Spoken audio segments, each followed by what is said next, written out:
Good evening, everyone. My name is Vivian Robinson, and I've been working with Linda Flowers on this event. On behalf of the Black Graduate Greek Council and Carbondale Branch NAACP, I want to warmly welcome you to the Carbondale District Number 95 Candidate Forum. We are honored to have you all here today, community members, engaged voters, and of course the candidates who have stepped up to serve. This forum is an opportunity for you, the voters, to hear directly from the individuals seeking to represent you. Our goal tonight is to foster a fair, informative, and respectful discussion about the issues that matter the most to our community. Elections are about choices, and informed choices are the foundation of a strong democracy. By being with us today, you are playing an essential role in the shaping of our collective future. We encourage open-minded listening, thoughtful questions, and civil discourse throughout the event. Thank you, Carbondale Public Library, Black Graduate Greek Council of Carbondale, and the Carbondale branch of NAACP who have worked to make this event possible. A special thank you as well to our candidates for taking the time to engage with the community. Before we begin, let's go over a few guidelines to ensure a productive and respectful discussion.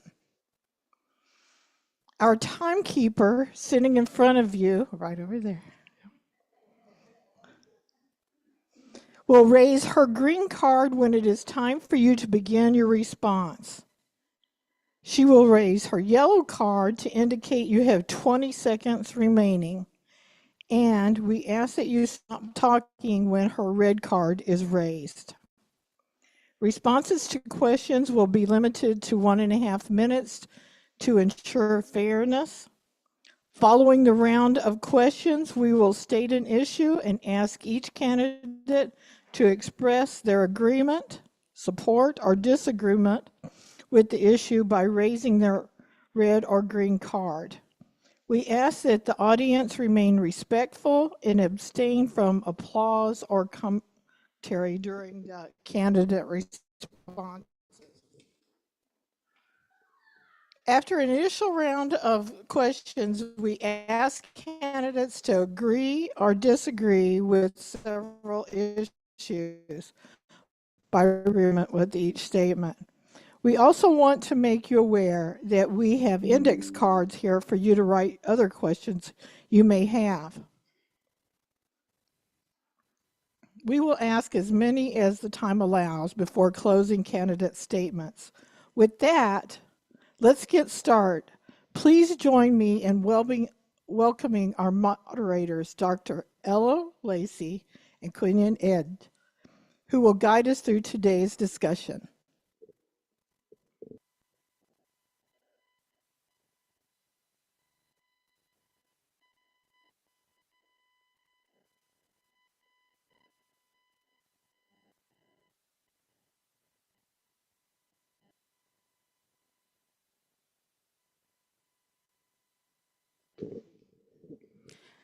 Good evening, everyone, and good evening, candidates. My name is Kianya Inge, and I'm going to ask the first question, and this question is going to be for every candidate. What motivated you to seek election to the school board? And we can start, anyone can start.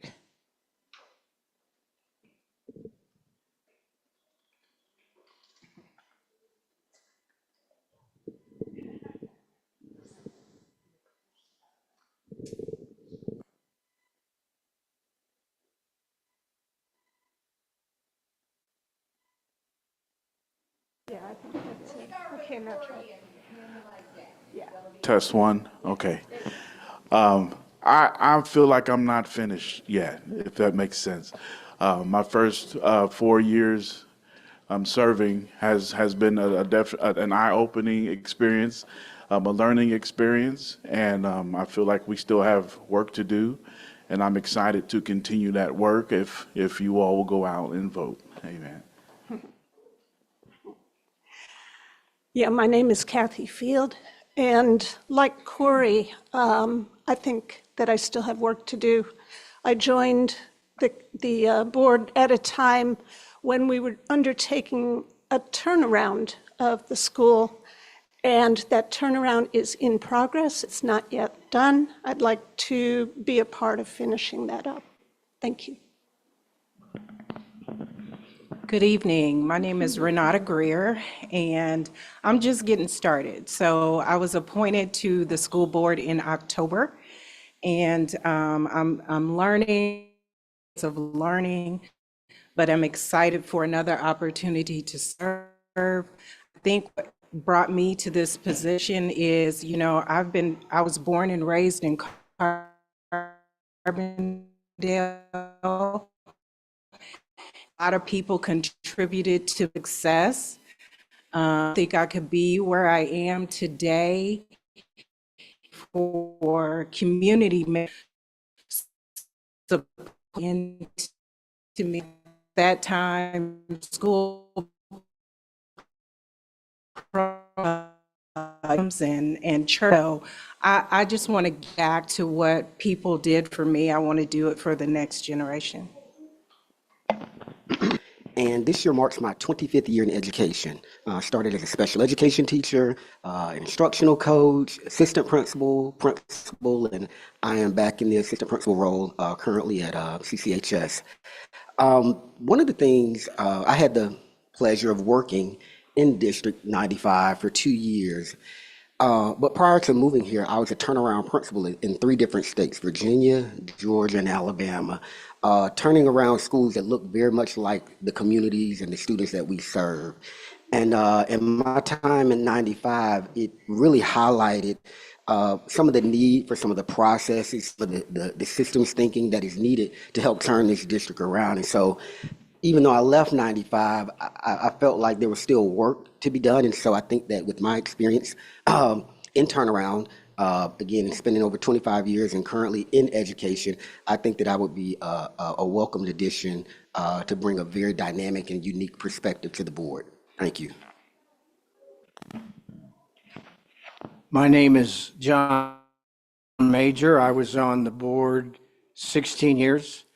I didn't think that I would miss it after 16 years, but I do, and I'm ready to do it again. So I was also a teacher at the Carbondale Middle School, Lincoln Junior High, where the police station is, for 37 years.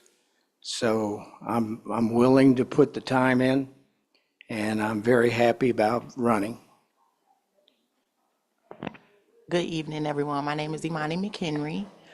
I feel like I'm in a space where I've sat on the board for 2 years, and I became equipped to know where the barriers were, what is it that the teachers were needing or asking for, some of the issues that our students were having, because I became present, right? By going to visit the schools, seeing how boards are ran. And so now I'm ready to have a voice, right? Create the change because I've been there. My son, he's a product of District 95. He's a junior in college now. So I know where this district was at previously. And as a district and came back, just want to refresh.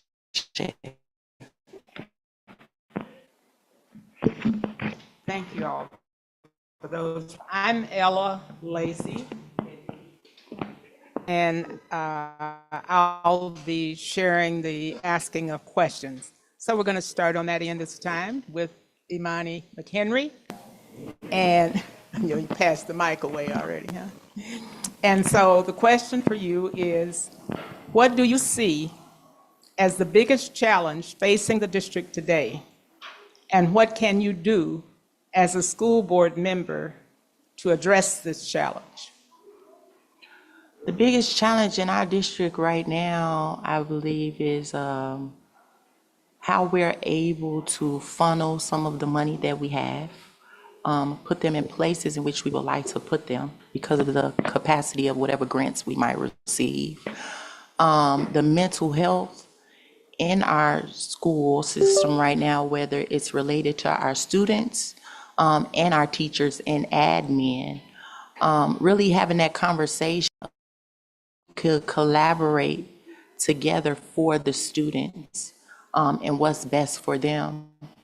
And everyone just being on the same plateau of shooting for excellence. I think that that has been downplayed, like our students are basic. And I think that if everybody had the same mindset of every child is excellent, whether it be in the school or in the community, then we would start to be the change that we want to see because we would demand the change.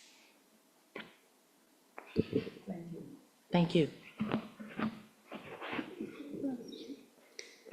So the next question is, as a board member, how would you maintain a proper balance of power between the board and the superintendent to ensure the students' needs remain the top priority?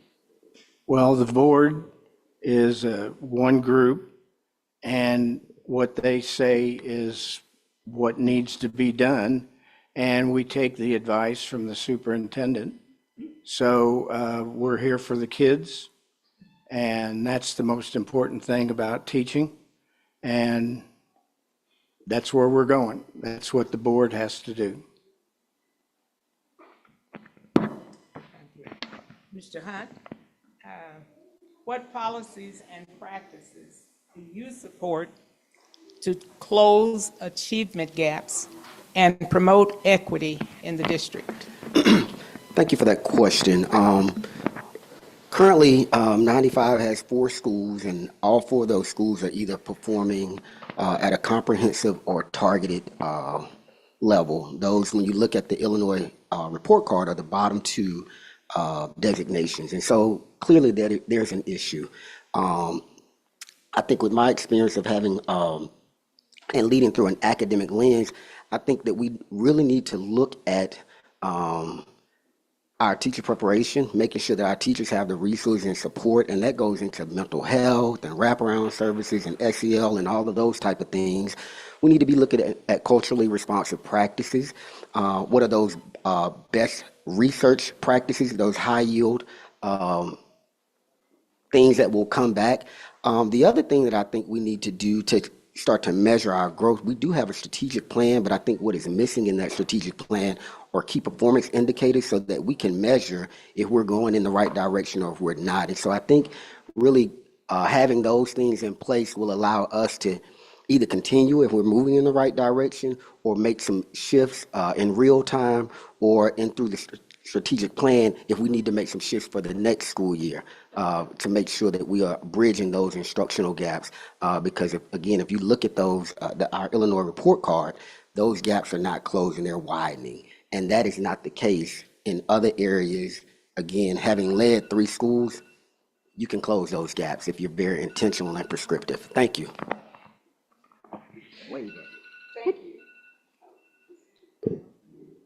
Thank you, Mr. Hunt. That was very insightful. Please be mindful of our timer, ladies and gentlemen. Um, Sometimes what's best for the district staff conflicts with what is best for the district students. Describe your decision-making process as a board member in such instances. Yeah, I think in that instance, when you're looking at what's good for students and what's good for staff, you just have to try to find a common ground. So you bring everybody to the table and look for that collaborative voice. Not always can, each side have everything that they are asking for, but you come to a place of agreement which supports and suits best both parties. And so whether that's the teacher or the students or families, everybody is required to compromise a little bit to meet in the middle where it serves both parties' interests. So whether it's the students or teachers, I think we'd have to meet in the middle And also, just in my opinion, usually a teacher and staff do have the best interest of students and families. So sometimes it's coming to the table to help them see just how the solution can fit both parties.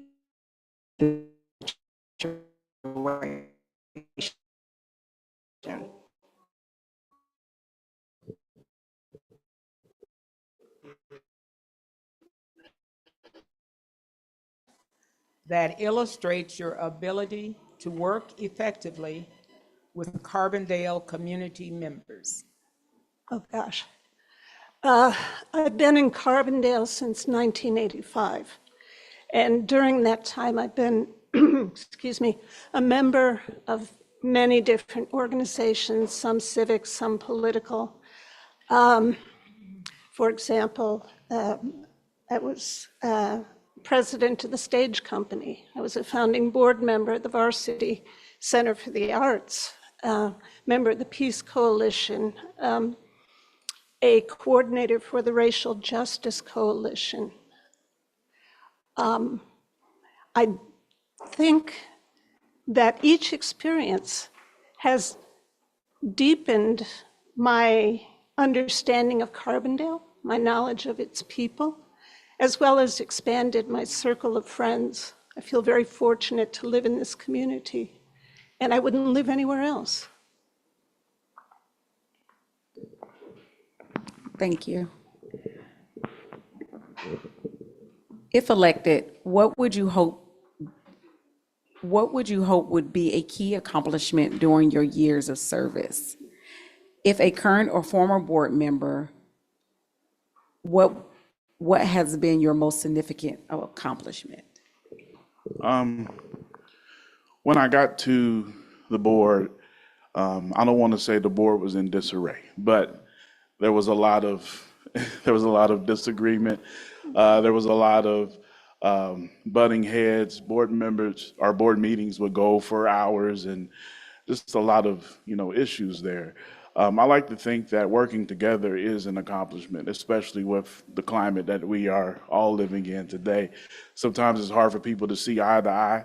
I think that the group that we have on the board is so good at working together that it enables us to keep an open mind and make the right decisions, keeping the kids first. And I would hope to see more of that moving forward, regardless of who's there, having that open mind and the willingness to work together with the kids in our view as this is what's important, is making sure that they have all that they need to succeed. We appreciate your attention and responding to our questions. So now we have sort of an exercise. You have a green plastic folder, and I think it's red on one side and green on the other. That's because we're going to ask for your answers in red or green very soon. So it's a short series of brief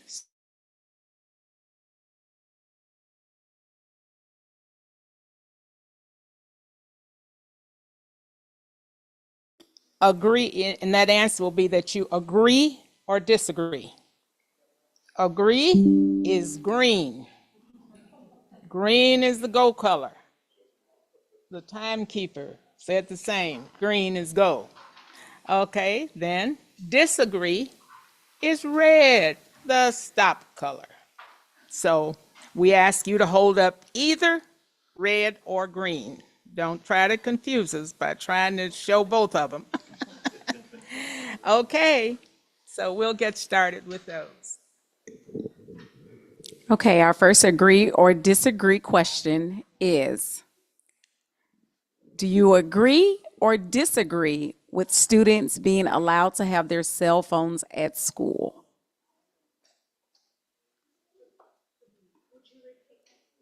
Do you agree or disagree with students being allowed to have their cell phones at school?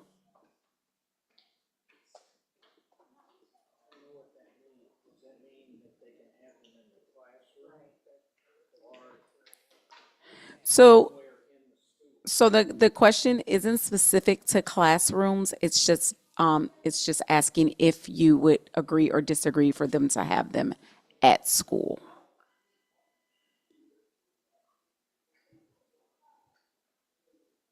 Would we like to rephrase that to classroom or keep it? All right. Second question. Do you agree or disagree with diversity, equity, inclusion initiatives? Do you agree or disagree with diversity, equity, and inclusion initiatives?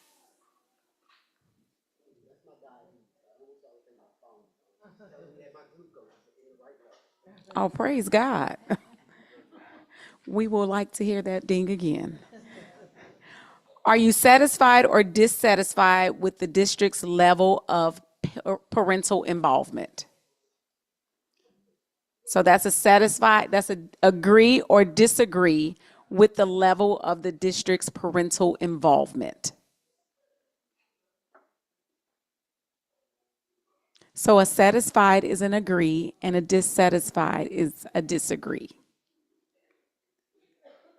Yeah, okay. Y'all faces wasn't saying that. Do you agree or disagree with virtual learning days in lieu of snow days?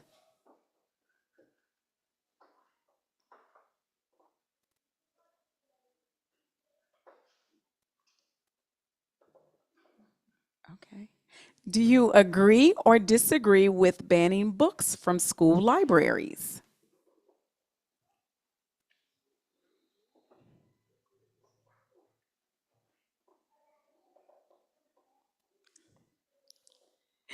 Do you agree or disagree with the current teacher administrator staff ratio?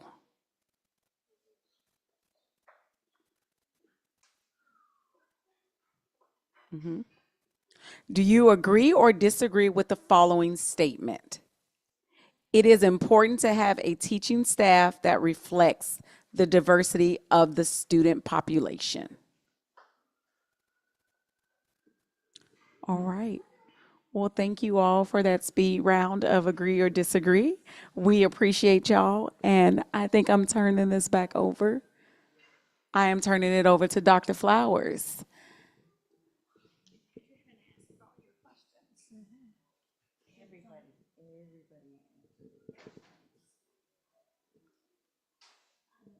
Oh, she we have some more.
To give everyone an opportunity to answer every question, we are going to proceed. You may have heard some of the questions, but you were itching to answer it, but it just went past. Somebody else got the question. This way, you'll get the question too.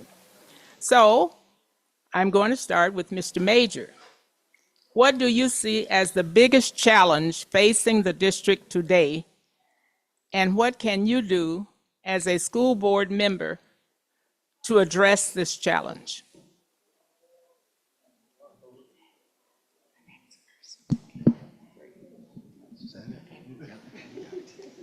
And we just go that way.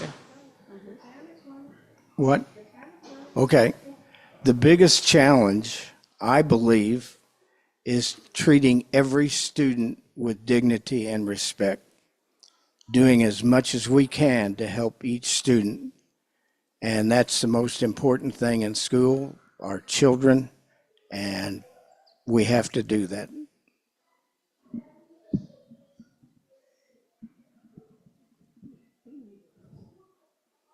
While there are many, many challenges to schools today, I think the core of every educational district is to raise student achievement. And I think that is the greatest challenge right now, with providing kids with a quality education, and giving them all of the supports that they need, including the teachers as well. Teachers need an additional amount of supports because kids are coming to traditional schools with non-traditional problems. And so as a district, we have to be able to respond in a non-traditional way to provide our kids with an opportunity to achieve, to grow, and to master the curriculum. So I think, again, closing those instructional gaps and raising student achievement of all of our students, but especially our students of color. I would have to agree with Mr. Hunt. Mr. Hunt, that one of our greatest challenges is raising achievement or closing the achievement gap to ensure that all of our students' needs are met academically. Because as a higher education professional, you know, I look at myself as their future. And so now they're in pre-K and kindergarten in the 5th grade, but one day they may be applying for college. And so when I think about District 95, I think about it from a perspective of how do we prepare them to apply for college and succeed at the college level. I know that is many, many years off, but that I'm a higher education professional. And so in my profession, during the first year, we may hear how students are not prepared for college. And in order for that to change, we have to start earlier, right? And so I hope by coming into the district, I can help make an impact with student achievement, looking at the things that I know are necessary, the skills that I know are necessary for students to achieve at the level where I am. And so that pipeline programming and stuff.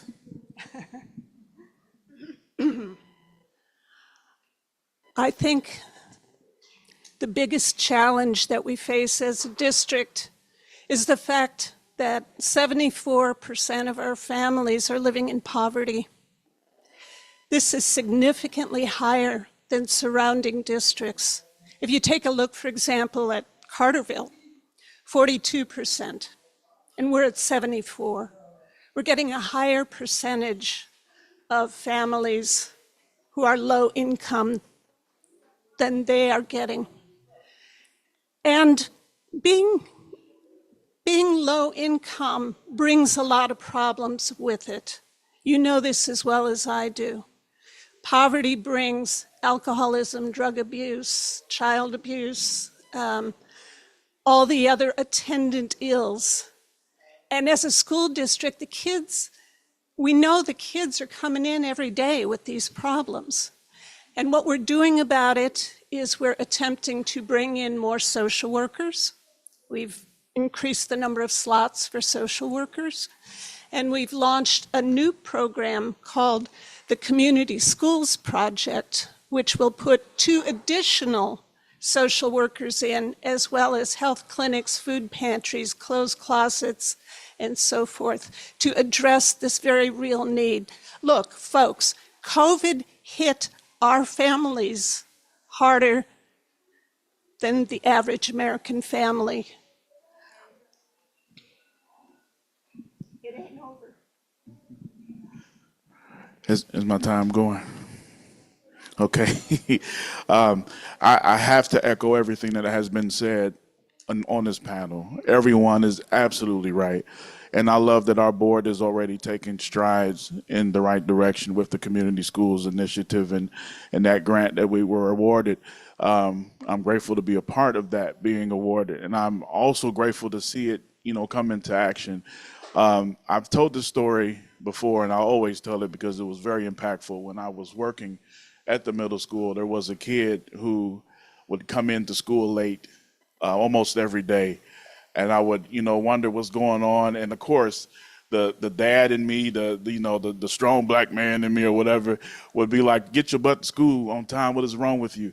But finding out that he was late because he was up with his siblings, watching them, making sure that they got to eat. I would be late to school too, doing stuff that adults are supposed to do. This is the type of things that will be helped with this grant because it's affording food to kids that need it, the families that need it, transportation, mental health care, all of those things. So that's what I think will help. It will also help with the achievement gaps and all of that, because a well-nourished kid is a kid that's paying attention in the classroom. So those things need to happen, and we're making steps in the right direction.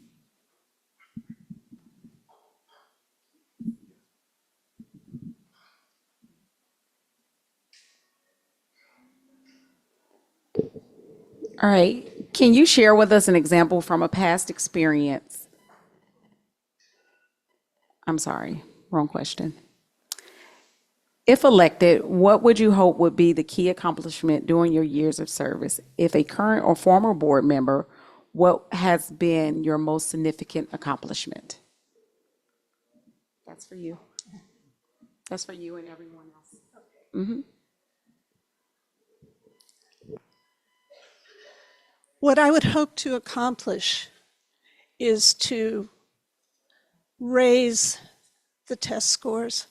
Now, I know test scores are problematic in a lot of ways. There are a lot of different kinds of intelligences, and we know that there's a lot of cultural bias in any testing instrument. We know this. But here's the thing. People's reputations are very often based on these same test scores. Our kids are as smart and bright and sometimes brilliant as they can be. It doesn't always show up in the test results. I would like to see more of it show up in the test results. Towards that end, what we're doing is launching a new science-based reading curriculum that includes such things as phonics, fluency, vocabulary, reading comprehension, all of those things. It has been shown that kids who are exposed to this kind of teaching method get to be better readers. If our kids are better readers, they'll do better in school. Thank you. I'm going to follow along the same lines as Kathy. I'd like the test scores to improve. I think that would be a great accomplishment for the district. Again, it goes back to that student achievement and closing the gaps, especially for students of color. I just think that puts them in a better place when they get ready to go to high school and then one day go to college or to be productive citizens in our community. So I think that would be an accomplishment if we could improve the test scores. An accomplishment for myself, I've been in the district for 3 short months, and so I think something that I'm proud of is that I am beginning to be in the schools. I think that is important. one of my colleagues talked about that earlier, is to be present where teachers, families, and students have access to you. And so that is one thing that I have been doing, volunteering in the schools, and that is one thing that I would like to do more of.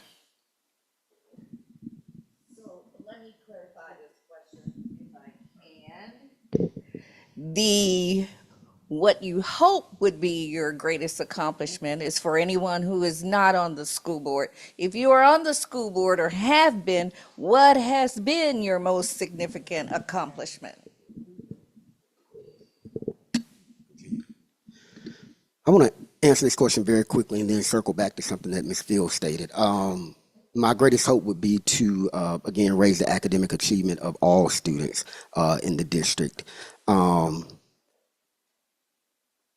I was a principal in Mobile, Alabama, and you can Google this, and I was placed in charge of a school that was basically about to be run over by the state, taken over by the state.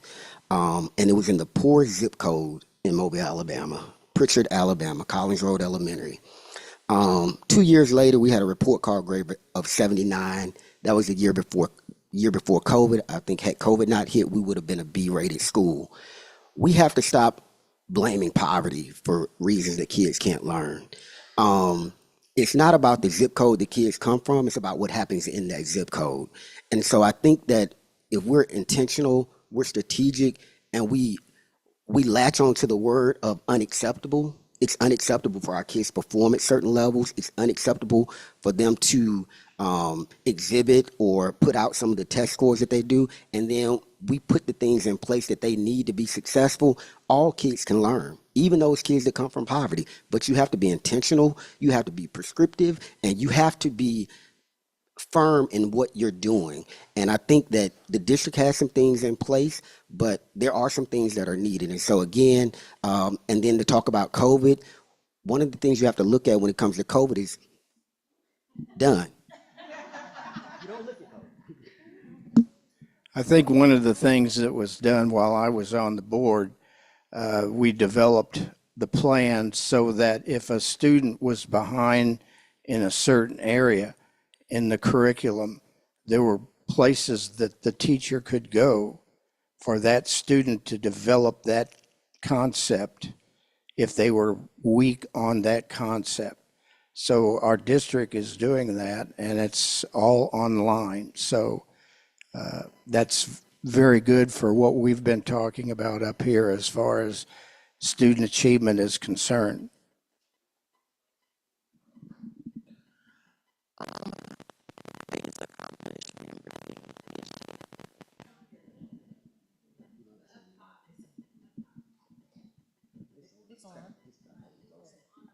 Hello. My biggest accomplishment really is that I was able to come in with people who are well educated and this is their field, and take the time out of my busy schedule to actually create a safe space to find out what the problems are. And then to go to different conferences to find out how could I actually embed and create a change and what that really looks like. And how is that even possible when you're just new to a board and you think you can just jump on and you have an idea and you can just create change, right? And so finding out what was needed was key to me for the district. And I think that coming back, I'll be able to create an even greater change by also correlating the high school with our district and finding out that one of the changes is finding out the individual needs of each student, along with what are the challenges and the barriers for the teachers themselves. So hopefully that's satisfactory to you all, but it's a great accomplishment for me.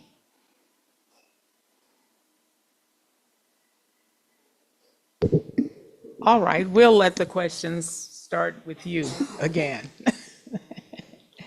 So this time, Can you share an example from your past experiences that illustrates your ability to work effectively with Carbondale community members? Yes, so not only am I advocating for our district, I'm also an advocate for our early learners. I'm also an advocate for our Carbonate youth, I said, as a cabinet member. So One more my question. thing is how to make an overall change. So I'm okay.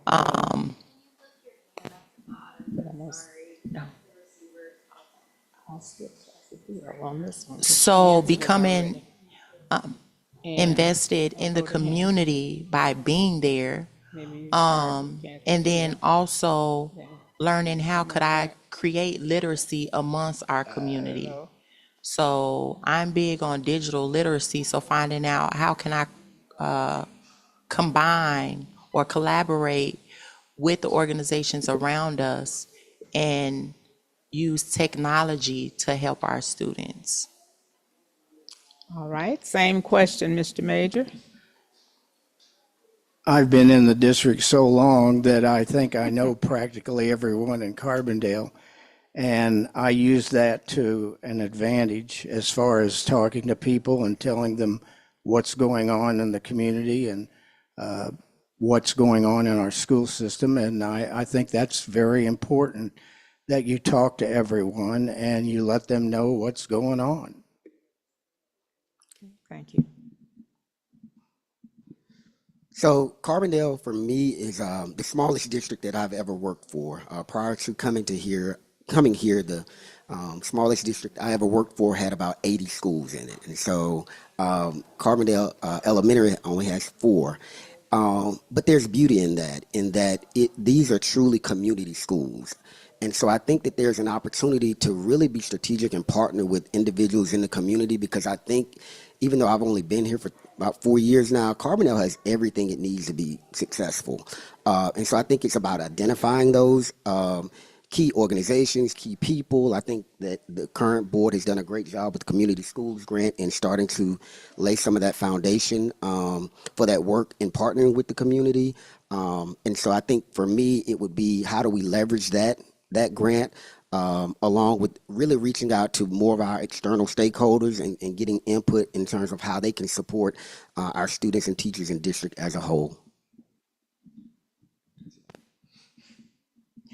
I think for me, actually, my professional job every day at SIU, I have to connect with the community. And so examples are any of our awareness months or celebrations. We always collaborate with the community and have an opportunity to host events, to bring various topics forward of importance, whether that's on school behavior or just hosting scholar bowls. But in my current role, we always are working with the schools. We've invited the schools out to SIU for games. We've gone into the school for reading programs. We serve alongside of college students to be present in the schools and to volunteer with teachers and families. And so it's just something that is innately a part of my job right now. I've always been involved with youth in Carbondale for as long as I can remember, and I will always continue to do that. And so it's just kind of natural being born and raised in this community. You've had this question before, unless you just have a burning desire to tell more about the same thing. Well, yeah. I mean, I've been. I don't think the mic's on. Oh. It's on. Yeah, I was just thinking about the number of jobs I've had. I worked as a probation officer. I worked as a drug counselor. I taught at SIU. I taught at John A. I've been part of so many community groups. I served on the zoning board, was president of my PEO chapter. I can't remember a time when I wasn't connected with other people or connecting with other people. I've even served on committees with Ella and Kiana, among others. Being connected is what makes us human. That was another one of the adverse impacts of COVID, was it separated us so much. And it's so nice to be in the same room with y'all.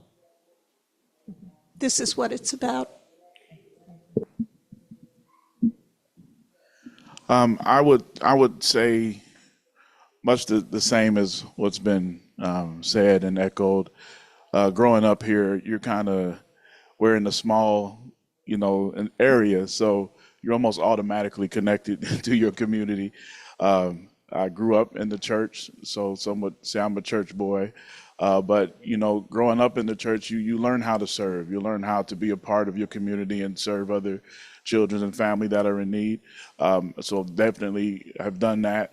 And in my job, I'm very much rooted in the community. I supervise a team of inspectors whose job is to make sure that a part of their job is to make sure that landlords aren't taking advantage of them and not fixing properties up like they should.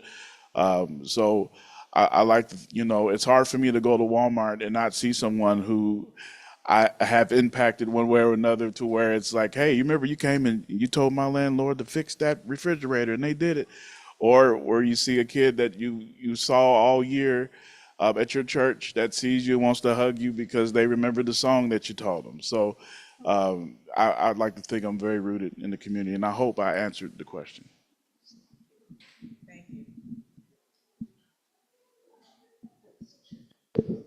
All right, candidates, as we are beginning to wrap up, we're going to have some questions from the audience. So I'm not really sure how we're going to.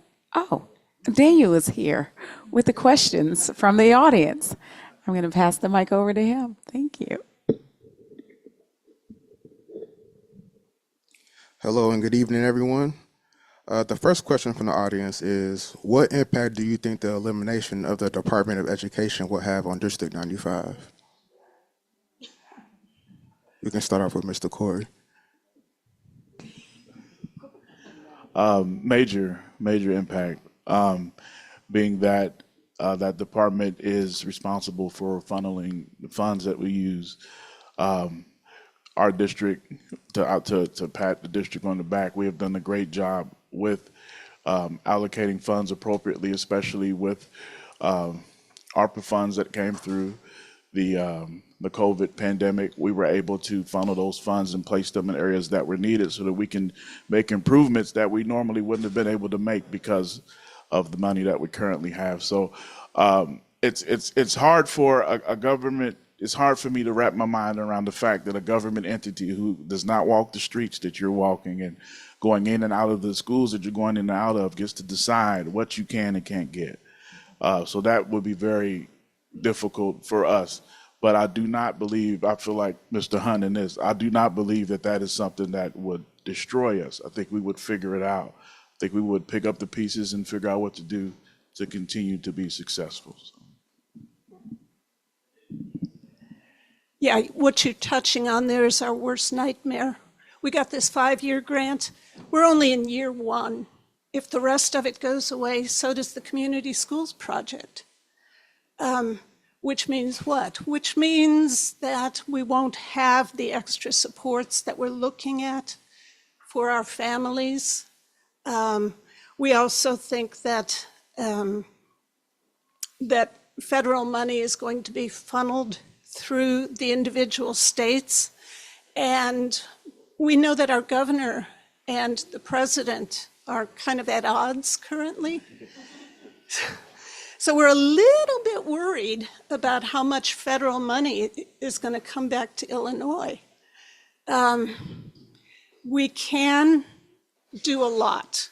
And this is St. Patrick's Day. You want to remember that Irish children were taught in what they called hedge schools, outside in the tree line. by their Irish teachers. It can be done, but it cannot be done well without federal support.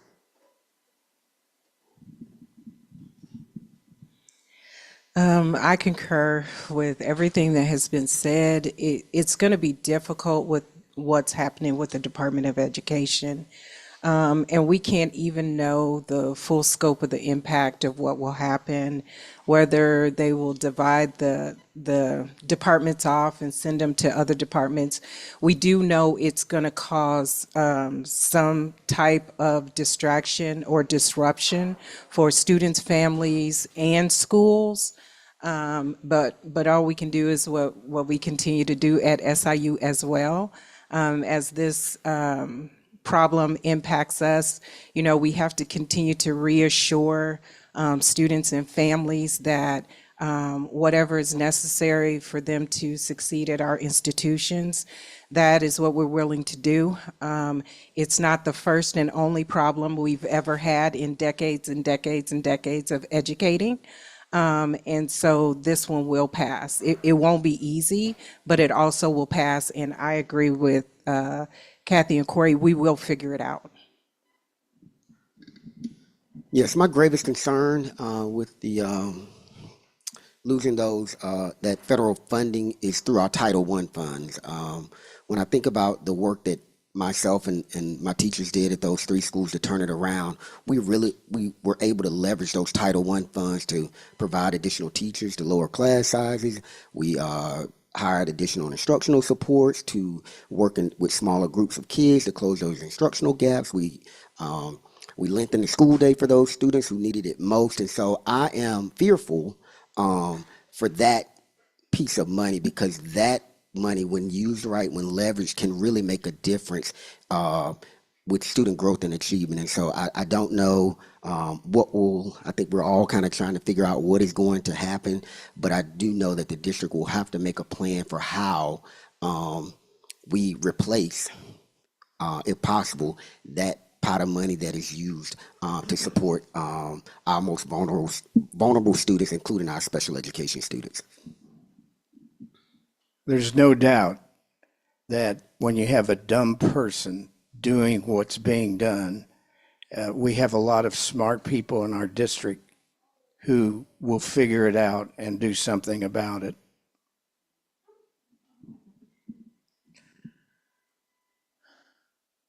I really want to reassure everyone that we have a superintendent and a board that's going to fight. We're going to fight by all means. I think now is the time that collaboratively everyone that screams and let come from their lips that they're in this for the kids, it's time to show. And instead of it being a district matter, this is a community matter. And so we already know about it. So I think it's time that everyone collaboratively come to the table and we start to have that conversation instead of fighting for children or fighting for resources, that now we fight hard together on how do our babies continue without these fundings, because it might not be as bad as we think. It may be a start of a new relationship for Carbondale. So that's what I believe. Thank you guys for your answers. The second question from the audience, and we can start with Ms. McHenry. How would you, as a board member, address the high turnover rate of teachers and administrators in their district? So I believe that collaborating with the schools, having different incentives to have our teachers stay here in the district, addressing the key issues that some of our student teachers are seeing that are leaving out of the district. Really what the problem is or where it lies on why we can't keep certain teachers or why people are willing to go to other districts. And I think that's the elephant that's in the room. And once we address that, we'll see a change. I don't know. Years ago, we looked into that. I don't know what the percent is that are leaving, but there are a lot of reasons why they do. And one of the reasons is that a lot of the teachers are with people at the university, and when they do their job as far as learning whatever they're doing at the university, and they leave to go to another town or district, I don't know what the percent is.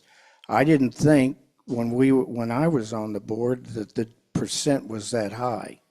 And if you look at other districts, I think the percent could possibly be the same. So I'd have to know what the percent is of teachers leaving the district. I do know that we have one of the highest pay schedules of anybody in Southern Illinois.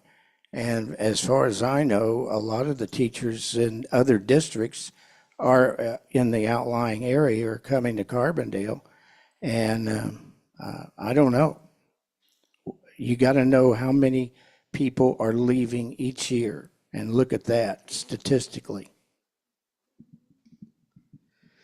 So I think Kathy is really good with numbers. She'll probably tell you what the teacher retention rate is, which I think is above 90%. I think that part is good. I will speak to my experience. One of the things that bothered me most when I left the district is nobody asked me why I was leaving. And so you have to want to know why people are leaving. As a principal, when people left, I would do an exit interview. What did you like? What did you didn't like? What was about my leadership style? Are you moving? Is it me? Like, but you got to want that feedback. You know what I mean? And you got to be open to it. And so I think that there needs to be a process in place for when people leave that you ask, why are you leaving? And you take that feedback and you create a plan. If you're seeing a trend why people are leaving, opposite or outside of SIU, and I got to leave when my wife or my husband leaves. If there are other things that are happening, and you're seeing a trend, then the district has to be able to create a plan and respond to that. The other piece of that is that you do have a lot of new administrators, inexperienced administrators, and so I think that you have to devote some time and effort into leadership development. You cannot learn how to lead in chaos, and so I think that the district has to be very intentional about how we raise our leaders up who are in charge of these schools and get them the leadership development that they need, that they can stay in these positions for a long, long time. Thank you. I think Kathy is going to tell us the number. I remember the last forum, she knew the number. But just three things that I would point out that I think contribute to teacher retention. Number one is staff support, and we have talked about this in quite a bit during our executive meeting. So staff support, professional development opportunities, that goes back to what Mr. Hunt was talking about, developing our leaders for the next opportunities, also in promotional opportunities. And so teachers may leave a district because there's no opportunity for them to promote up. And if you want to become an assistant principal or a principal and you're at that stage, but you can't move up, then you start looking for other opportunities. And I think also staff support is a major thing. Teachers don't have the easiest jobs. We know schools are much more complex. And so we have to also support our students support teachers like we support our families and our students. Yeah, the suspense is over. Our teacher retention rate is 91%. And John Major's exactly right. It's comparable to any other school district in Southern Illinois. We don't have an exodus of teachers. It's a normal amount of attrition. Most of the time, as John suggests, it has to do with family matters. Our workforce is overwhelmingly female, and they tend to go where the family needs to go.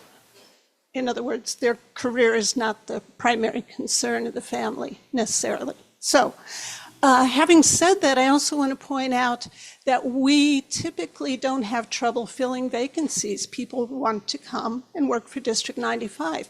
We pay well. The schools are being well run now, and that's something we can all be proud of. Yeah, I'll leave it there. Yeah, I get distracted when I know my time's up. Yeah, I get really nervous. I'm sorry. Yeah. Ditto to everything that has already been said. Retention is not that much of an issue with teachers. And when it comes to administration, I think it's more of an issue just in one place, and that's at CMS. If we're being honest, it's the middle school where we're seeing most of this issue. I think that what the district has done the past couple of years is something that it should have been doing a long time ago. We have reached out and grabbed administration from different places that didn't know our kids, they didn't know our teachers, and I think that's what really started kind of the downward cycle of where we're trying to build, or what we're trying to build up from now. We have, I am proud of our district and what we have been doing for internal hires lately. I don't know if we're supposed to say names or not, but Sheridan Johnson and I can't think of. He's gonna be mad. I didn't think of his name, but it's because my time's almost up. I'm nervous. But two black men who were aides are now teachers because we poured into them and we allowed them to now step up to that next level. And then you have teachers that are becoming administration. And I think that's how you grow. That's how you gain the respect of your peers. That's how teachers come and stay, and that's how administration gets trained. And the last and final question from the audience is, you all say there's more work to do. What is the work that you want to achieve, and how do you plan to achieve it? Okay. Yes, test scores need to improve. I'm not happy with the achievement gaps. There's progress, but nowhere near where it needs to be. I'm not happy with community involvement. I'm not happy with the state of the middle school. Again, if I'm being honest, I'm not happy with it. Those are the things that need to be done, and I think we get it done by digging in, working together, and helping to guide our superintendent on what decisions to make sure that administration is making the right calls, leadership is being trained the way that they need to be trained, that training is also going down to staff so they know what to do in whatever situation. I feel like training isn't there. I know it's there. I ain't saying that nobody know nothing, but it needs to be improved, and we have to get to the place to where everyone is working cohesively together to get to that place. What I would most like to achieve in my third term on this board is pretty much the same goal that I set for the board back in 2017 when I first ran. We need more Black teachers. We need more Black teachers. A few minutes ago I was praising this new reading curriculum we have, and I was looking at the numbers on it. Does this new curriculum benefit children of color? And the answer was this: it does, but only when it's presented in a culturally competent way. Now, for the past few years, what we've been trying to do is to make our white teachers more culturally competent. But we can't stop there. That's not enough. Children do better when they see themselves represented. The research is clear. If you know a young person who'd be a good teacher, tell them that. Tell them it's a good job. Thank you. I'd like to see, I agree 100% with Kathy. We do need more teachers teachers that reflect the student population. I'd also like to see higher student achievement. It's just something that is important for the future of students and future opportunities. So student achievement is my main and central goal and impact and focus. And I think one thing I may be able to do is continue to connect resources at SIU, college students, bringing them in, introducing students, because I am in agreement with Corey, the middle school can use some improvement for student learning and achievement. And I think we can work with the middle school to do that by connecting SIU, as well as maybe looking structurally at how the after-school programs are connecting with our students, the extra instruction time, how effective they are. So maybe a little bit assessment of our after-school programs where students can get additional learning experiences. Two things that I like to do. One is to work with the district using my background in transformation. I've done it 3 times now to create an improved plan for the middle school. But the other thing we talk about wanting more black teachers, they're not coming to us. We got to go get them. And so there are a number of HBCUs within a 3 to 4 hour drive. We got to go out and recruit. You know, you think about athletics, coaches don't wait for kids to walk through the door. They go out and get them. And so I think that we got to get on that van. We got to schedule some visits, and we got to go out and talk to some graduating seniors and talk about Carbondale. Again, I've never lived in a place this small, and yet I love it. And so people don't know what they're missing, you know what I mean? And so you have to go and talk to them about the beauty of Carbondale. The pay scale is really, really good for a first-year teacher, but we have to be proactive and not just wait for people to come to us. We got to go get them. And so I think if I could accomplish those two things, transforming the middle school and then being proactive and going out and recruiting more teachers of color, and that's just not black teachers, that's Hispanic, whatever, because we have all of that. That's the beauty of Carbondale. We're a very diverse community. And so we need to be attracting, recruiting all of those teachers so that our kids can see everything when they walk into our buildings. I have known every superintendent, starting with Mr. Winkler, and Winkler School was named after him. And we have 2 superintendents who know exactly what needs to be done and have guided us in the right direction, Mr. Booth and Mrs. Pavlonis. So we have to bolster them to do what needs to be done as far as our children are concerned. I think they're very good, and leadership is so important as far as bringing things together, and we have that right now.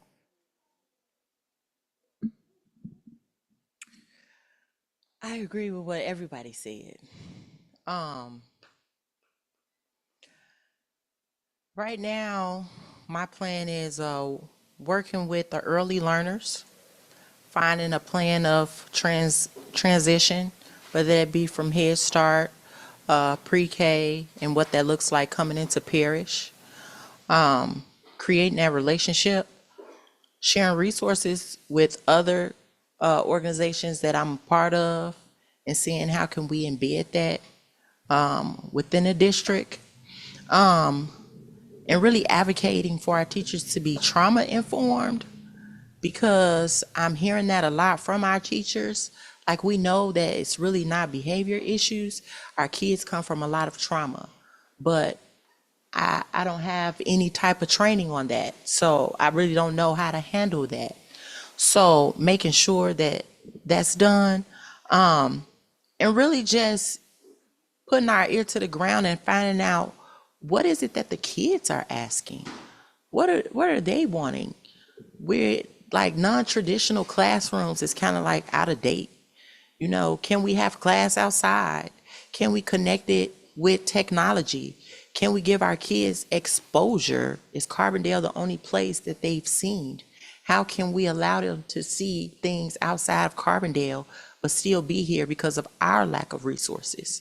So just being innovative.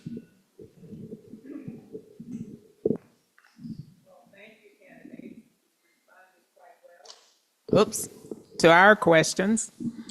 Now, we have to certainly limit it to a minute and a half, but we want to give each of you a chance to make a closing statement of your choice. And if it's shorter than a minute and a half, that's good. If you can make a very beautiful statement, it's all right. Could each of you say your names before you begin? Because some of the people online are having trouble reading the name. Okay, that's good. Okay, again, my name is Imani McHenry. I believe in these last 2 years, I've shown that I'm here for the teachers, the administration, the community, our kids. I've embedded myself to find out what the issues are, what the barriers are, and I'm willing to stand by them in order to create the change or to navigate whatever the resources or the needs of the district. Not really big on a lot of words, just more so showing you my actions, and embedding whatever change that I can make based on what I see the need is. I'm John Major. I attended Lincoln Junior High, where the police department is. My wife attended Lincoln Junior High. I've been a part of Carbondale all my life. I've been a part of District 95 for 53 years. When I first ran for the board, I said I wanted to give back. I want to continue to do that. And by the way, I had 5 children go through District 95. They had great experiences, and I want your vote. Good evening again. My name is Marshall Hunt, and I am unapologetically impatient when it comes to student achievement. I don't think that our kids have time for us to figure it out. We got to know what we're doing. We got to hit the ground running so that they can get the best start that they can get. Again, this is my 25th year in education. We moved here in February of 21, I think. And for those 4 or 5 months that I was out of education was probably the most depressed I've ever been because I missed it. I love kids. I love interacting with kids. And so I think I bring that passion, that zeal, that experience in school turnaround, in fiduciary matters, and all of that that is needed to help District 95. And so much like Mr. Major, I'm asking for your vote to partner with others who are like-minded so that we can move 95 forward and help make these schools something that the Carbondale community can be very, very proud of. Thank you. My name is Dr. Renata Greer, and again, born and raised in Carbondale. Gone through District 95. My son also went through District 95. He was the last class to go through Lincoln Junior High School before going to CMS. And so I've been at SIU for 19 years, almost 20. And I am excited just to bring everything that I've learned professionally back to the school district. So all of my knowledge, skills that I've acquired, being in a higher education professional setting, bringing that all back to District 95 to help the students for more future opportunities. I came through Carbondale Community High School. I came through District 95, and I think I did okay. And so I'd like to see the same. I'd like to see any of our youth or children do the same, at least have the opportunity to go to college or choose whatever they want to do, vocational ed, or go directly into the workforce, become an entrepreneur. I'd like to help provide that skill set for them to do that, even at this young age. I'd like to start that journey for them. So please vote for me. My name is Catherine Field. I've been on the board since 2017. I've been president of the board since 2021. I didn't get an opportunity, or I didn't take an opportunity to brag on my family. I have two grown daughters who both moved away from Carbondale and then came back. Carbondale's that kind of place. You move away, you come back. One of them, Claire Hughes, runs the Little Resource Center along with Chastity Mays. The other one is a professor of theater at SIU. I also have a grandson who goes to the middle school. And I was thinking when people were talking about problems at the middle school, what kind of experience Frankie has been having there. Most of his problems have been typical problems. You know, middle school is not easy. It's not easy for anyone. Most of our discipline problems come from the middle school. Most of those discipline problems come from a small number of kids.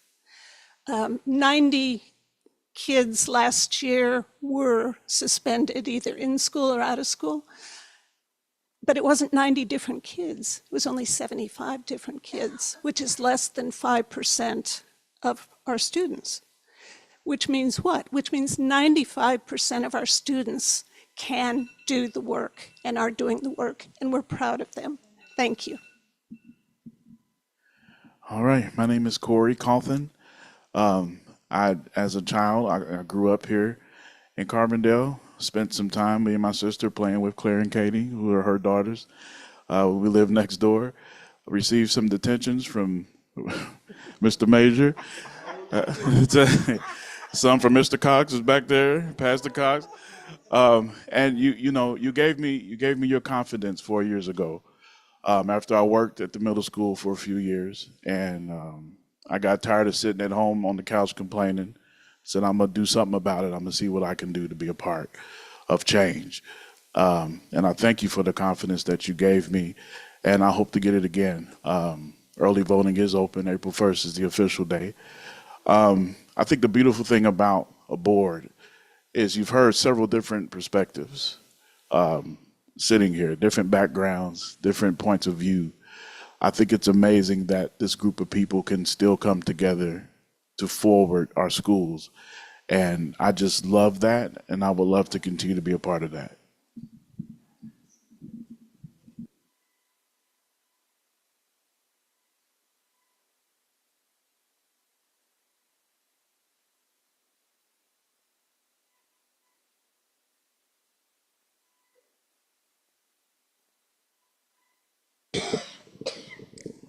This has been a great learning experience. As you see, there were 8 people who were supposed to be on the board tonight. Paulette Sherwood had surgery last week.